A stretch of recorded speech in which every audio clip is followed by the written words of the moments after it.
আজকে আমরা চলে এলাম ভাস্কর ভবন মিউজিয়াম। কলকাতার মধ্যেই রয়েছে এই সুন্দর একটি মিউজিয়াম।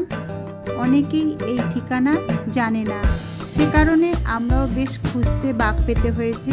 আসতে হবে বারুইপুর স্টেশন, সেখান থেকে পায়ে পায়ে চলে আসতে পারবেন। ভেতরে আমরা প্রবেশ করলাম, বেশ চারিদিকে কিছু ভাস্কর্য রয়েছে। বাইরে যেই সব ভাস্কর্য রয়েছে সেগুলো দেখার পর ভেতরে যে মিউজিয়াম রয়েছে, ভাস্কর ভবনটি রয়েছে, সেখানে কিন্তু ঢুকতে গেলে আপনাকে নাম এন্ট্রি করতে হবে। আর কোনো বাচ্চা কিন্তু এখানে অ্যালাউ নেই। আমরাও নিজেদের নাম, ঠিকানা, ফোন নাম্বার সময় দিয়ে এন্ট্রি করে নিলাম।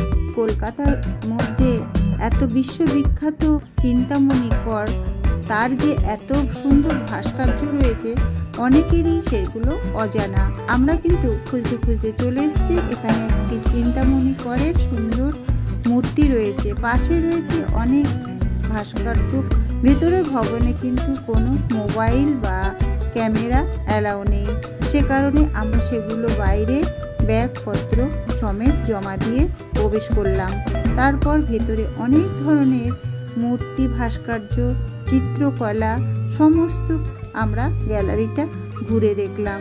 অপূর্ব সুন্দর, মন কেড়ে নেবে এইসব আশ্চর্য ভাস্কর দেখে। অনেকটা টাইম আমরা ভাস্কর্যগুলো দেখার পর তারপর বাইরে বেরিয়ে এলাম। বাইরে চিন্তামণি করে একটি ব্যানার টাঙানো রয়েছে, তাকে শ্রদ্ধা জ্ঞাপন করার। চিন্তামণি কর একজন বিশিষ্ট ভারতীয় ভাস্কর ও চিত্রশিল্পী ছিলেন। ভারত এবং ফরাসি সরকারের কাছ থেকে তিনি অসামরিক পুরস্কারে ভূষিত হন। গ্রেট ব্রিটেনের হয়ে 1948-এ অলিম্পিকে তিনি শিল্প বিভাগে রূপো জেতেন। আমরাও চিন্তামণি কর বাবুকে শ্রদ্ধা জ্ঞাপন করলাম।